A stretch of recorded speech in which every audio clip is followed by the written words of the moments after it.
Comme ça de finaliser avec le dimensionnement et l'installation du système d'irrigation dans l'une des plus grandes pépinières de l'Afrique centrale. Vous avez certainement vu cette pépinière dans les réseaux sociaux, publiée par l'un des plus grands acteurs de la production agricole, le nom de Camille Jardin.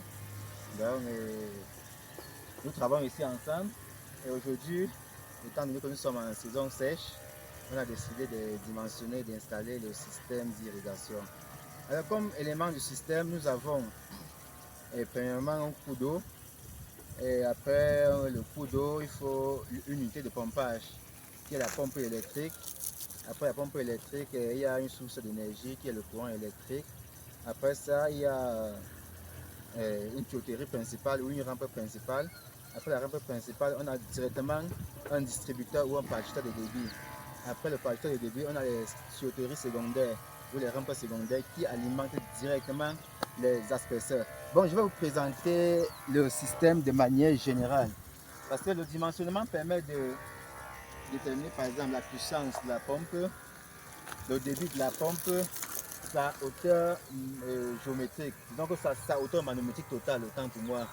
Et ça permet aussi de définir les tailles des différents asperseurs et la taille de la tuyauterie. Donc je vais commencer par vous présenter notre coup d'eau.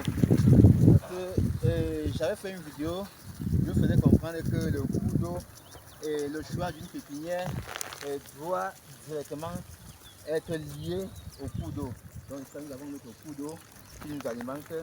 Juste à l'intérieur, nous avons notre pompe électrique. Donc il suffit d'observer. Ici à l'intérieur, on voit la pompe. On voit. Là, c'est notre pompe électrique. Directement connectée à un système électrique, à une source d'énergie qui est Eneo. Donc nous avons ici notre pompe, nous avons ici notre source d'énergie. Donc là, vous avez juste le courant électrique Eneo. Donc ça se voit, non? Là, directement à côté de ça, vous avez les asperseurs. Parce que ici, nous avons 5 asperseurs avec un tournequin hydraulique. Donc, je vais vous faire visiter le tournequin. Donc, ici, là, vous avez quand même vu ça plusieurs fois sur les réseaux sociaux, un peu de partout. Donc, vous avez un asperseur. L'asperseur a les caractéristiques suivantes. Son rayon max, c'est 15 mètres. Son débit, c'est 1 mètre cube par heure. Donc, ici, là, vous avez toujours l'asperseur. Il y a les mêmes caractéristiques. Donc ça c'est le deuxième asperseur. Nous allons progresser.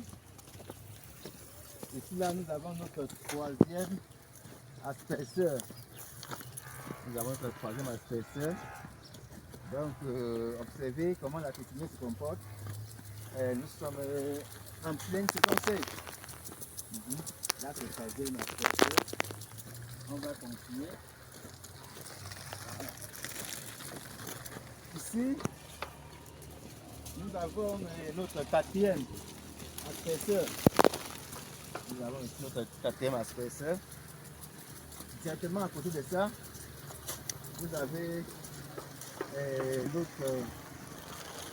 voici le tournequin hydraulique.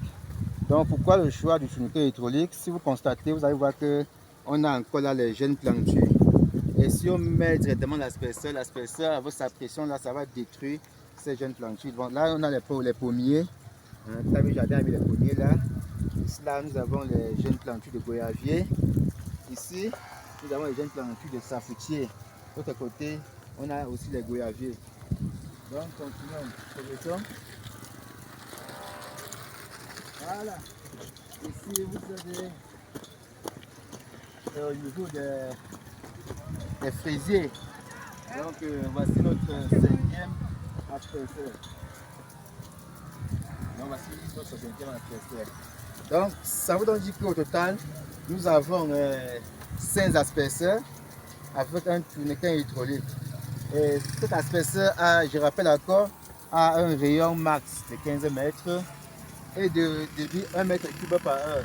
Ça veut donc dire qu'on a 5 asperseurs, ça veut donc dire qu'on a un débit de 5 mètres cubes par heure associé au tourniquet hydraulique qui a un débit de 0,5 mètres cubes par heure. Ça fait 5,5 mètres cubes par heure. Ça veut donc dire que si tu veux choisir ta pompe, tu dois choisir une pompe qui aura un débit plus grand que ça. Sinon, vous n'aurez pas la quantité d'eau exacte nécessaire dans le site. Donc, si vous avez des projets dans le domaine d'irrigation, n'hésitez pas à nous contacter parce que nous faisons le dimensionnement des systèmes d'irrigation, nous installons un système d'irrigation et nous vendons aussi les équipements d'irrigation. Et à côté de ça, nous vendons aussi les plants d'arbres fruitiers.